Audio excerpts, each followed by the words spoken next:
Assalamualaikum dan salam sejahtera. Selamat bertemu dalam sesi pembelajaran Bahasa Melayu tahun 3. Tema pembelajaran kita pada hari ini ialah kekeluargaan. Apa yang kamu faham tentang kekeluargaan? Kekeluargaan ialah sesuatu perkara yang berkaitan dengan keluarga. Kita akan belajar kemahiran-kemahiran bahasa melalui tajuk atau kisah-kisah yang berkaitan dengan keluarga. Untuk memulakan pelajaran kita pada hari ini, mari kita lihat terlebih dahulu gambar yang diberi. Pada aktiviti yang pertama ini, kamu perlu bercerita berdasarkan gambar. Cuba kamu ceritakan apakah aktiviti yang dilakukan oleh keluarga Nabila. Cuba kamu lihat gambar yang pertama ini. Apakah yang dilakukan oleh Nabila bersama keluarganya? Ya, Nabila beriadah di taman rekreasi bersama keluarganya. Perhatikan gambar yang kedua pula. Apakah yang dilakukan oleh kakak Nabila? Ya, kakak Nabila membantu ibu dan ayahnya di kedai. Seterusnya, mari kita lihat gambar yang ketiga. Apakah yang dilakukan oleh Nabila dan adiknya? Nabila membantu ibunya di butik pakaian. Nabila mengedarkan risalah kepada pelanggan. Adik Nabila pula membantu menggantung kain di rak. Sekarang mari kita lihat gambar yang keempat. Apakah yang dilakukan oleh Nabila dan keluarganya? Nabila dan keluarganya menyertai pertandingan sukaneka sempena sambutan Hari Keluarga. Baiklah murid-murid, aktiviti-aktiviti yang dilakukan oleh Nabila dan keluarganya adalah merupakan contoh aktiviti kekeluargaan. Aktiviti seperti ini dapat mengeratkan lagi hubungan antara ahli keluarga. Murid-murid, kamu telah pun melihat aktiviti-aktiviti yang dilakukan oleh Nabila dan keluarganya. Sekarang, cuba kamu fikirkan apakah aktiviti-aktiviti yang kamu lakukan bersama keluarga, terutamanya dalam tempoh Perintah Kawalan Pergerakan atau PKP ini. Tentu banyak aktiviti bersama keluarga yang dapat kamu lakukan kerana kebanyakan daripada kita berada di rumah. Nyatakan aktiviti tersebut di dalam peta buih seperti contoh yang akan saya berikan. Kamu boleh membuat pilihan sama ada mahu menuliskan aktiviti bersama keluarga, melukiskan gambar aktiviti bersama keluarga, atau menampal gambar kamu sedang melakukan aktiviti bersama keluarga. Saya faham mungkin ada antara kamu yang tidak dapat bersama keluarga di dalam tempoh PKP, mungkin kerana ibu atau ayah bertugas sebagai petugas di barisan hadapan, seperti doktor atau polis dan sebagainya. Kamu boleh cuba fikirkan aktiviti-aktiviti yang sesuai atau boleh dilakukan bersama keluarga jika kamu dapat bersama. Walaupun kamu tidak dapat bersama keluarga dalam tempoh PKP ini, kamu harus berbangga kerana mereka adalah wiranegara yang bersama-sama berusaha memerangi penularan wabak COVID-19 ini. Mari kita semua berdoa agar wabak COVID-19 ini cepat berakhir. Setelah kamu siap melengkapkan peta buih tersebut, ceritakan aktiviti bersama keluarga dalam bentuk rakaman dan hantar rakaman tersebut ke dalam Google Classroom. Hantar juga peta buih yang telah kamu siapkan. Baiklah, sekarang mari kita beralih kepada aktiviti yang kedua pada unit 1. Tema pertama pada unit 1 ini ialah keluarga cergas.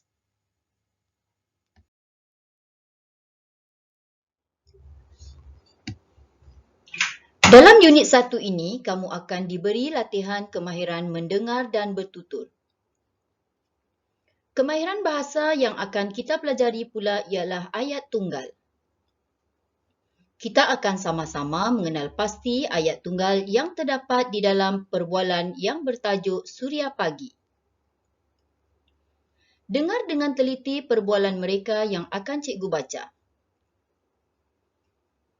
Nabila sekeluarga beriadah di Taman Botanikal Air Keruh Melaka. Ibu, tempat ini sungguh cantik. Saya suka bersenam di sini. Ramai juga yang datang bersenam. Betul, Nabila. Kita sangat bertuah. Pagi ini cuaca cerah. Matahari bersinar terang. Amalan bersenam pada waktu pagi dapat menyihatkan dan mencerdaskan badan kita. Oh, begitu. Mengapakah kita digalakkan bersenam pada waktu pagi, Ayah? Cahaya matahari pada waktu pagi mengandungi vitamin D. Vitamin D menguatkan tulang kita dan melawan pelbagai jenis penyakit. Murid-murid, apakah kisah yang dibualkan oleh mereka? Cuba teliti perbualan mereka dan fikirkan.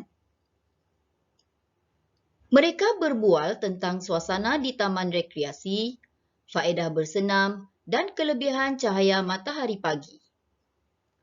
Suasana taman rekreasi tersebut sungguh cantik dengan disinari suria pagi, iaitu cahaya matahari. Cuaca pada pagi itu juga cerah. Ibu Nabila menyatakan bahawa amalan bersenam pada waktu pagi dapat menyihatkan dan mencerdaskan badan. Ayah Nabila pula menyatakan bahawa cahaya matahari pada waktu pagi mengandungi vitamin D. Vitamin D dapat menguatkan tulang dan melawan pelbagai jenis penyakit. Baiklah murid-murid, di dalam dialog atau perbualan tadi terdapat beberapa ayat tunggal. Tahukah kamu apa itu ayat tunggal?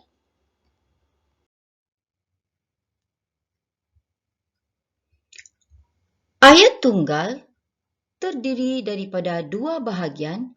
Yang pertama, subjek dan yang kedua ialah predikat. Apakah yang dimaksudkan dengan subjek? Subjek ialah bahagian ayat yang diterangkan, manakala predikat pula ialah bahagian yang menerangkan subjek.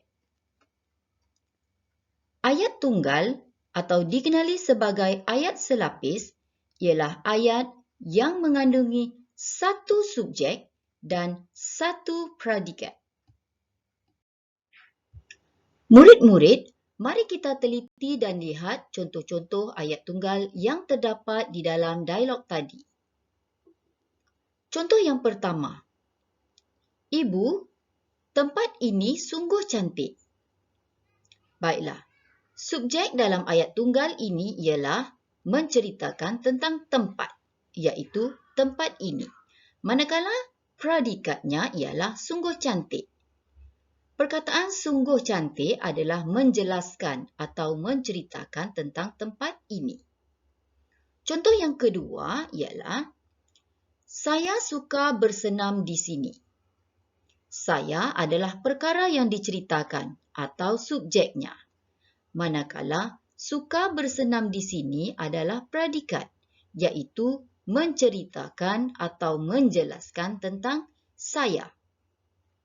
Contoh yang ketiga, kita sangat bertuah. Subjek atau perkara yang diceritakan ialah kita.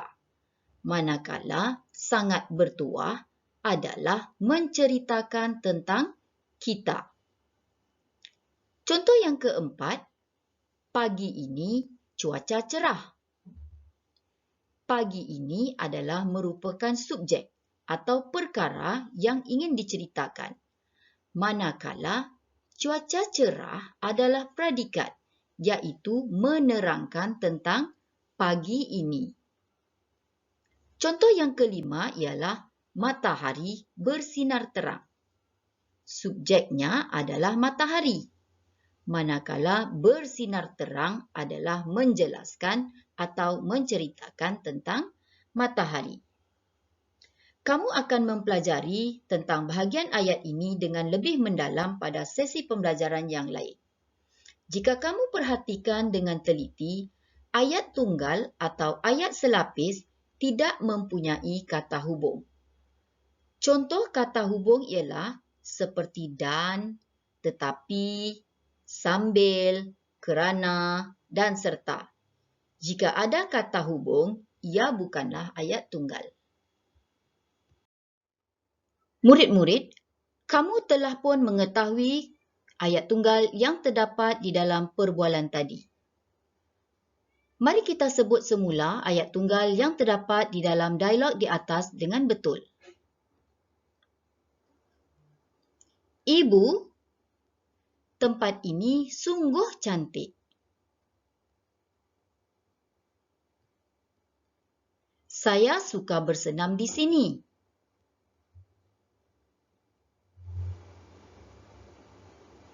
Kita sangat bertuah.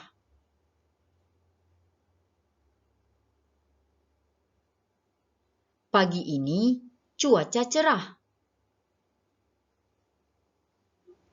Matahari bersinar terang. Bagus. Teruskan mengulangi sebutan ini sehingga lancar.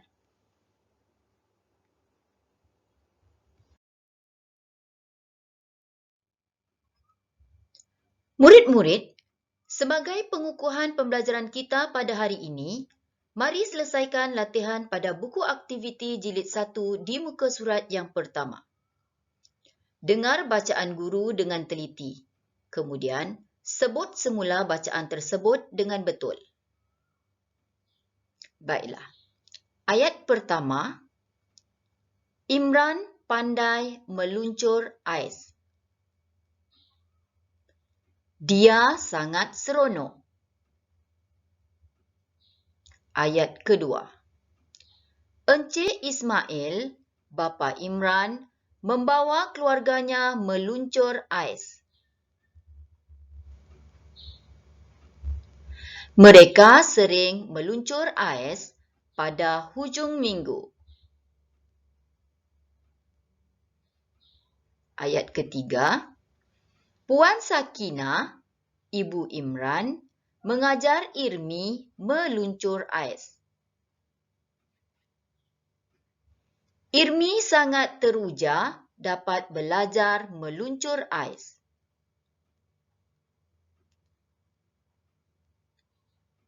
Ayat keempat. Encik Ismail membantu Irmi memakai kasut geluncur ais. Beliau mengikat tali kasut Irmi dengan kemasnya.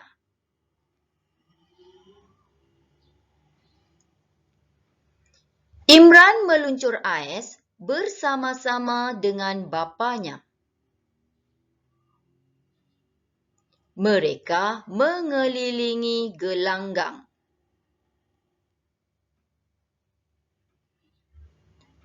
Ayat ke-6. Setelah puas bermain, mereka memulangkan kasut geluncur ais di kaunter pemulangan. Baiklah, kamu telah mengikut guru membaca. Sekarang, kamu perlu membaca semula ayat-ayat tunggal tersebut. Kemudian, tuliskan nombor pada ruang yang disediakan berdasarkan susunan gambar. Contoh ayat yang pertama. Imran pandai meluncur ais. Dia sangat seronok. Baiklah, ayat ini sesuai dengan gambar yang keberapa? Cuba kamu lihat gambar yang sesuai. Ya, gambar yang sesuai untuk ayat tunggal ini adalah nombor 3. Jadi, tuliskan nombor 3 pada ruang kosong di hadapan ayat yang pertama. Untuk ayat yang kedua hingga ayat yang keenam, kamu perlu baca dan teliti gambar yang diberi. Tuliskan nombor yang sesuai berdasarkan gambar hingga selesai. Kemudian, baca semula ayat tersebut mengikut urutan nombor. Baiklah, selesai sudah sesi pembelajaran kita pada hari ini. Pada sesi pembelajaran berikutnya, kita akan belajar tentang ayat majmuk. Semoga berjumpa lagi dalam sesi pembelajaran berikutnya. Jangan lupa untuk menghantar tugasan ini di dalam Google Classroom. Selamat belajar semua!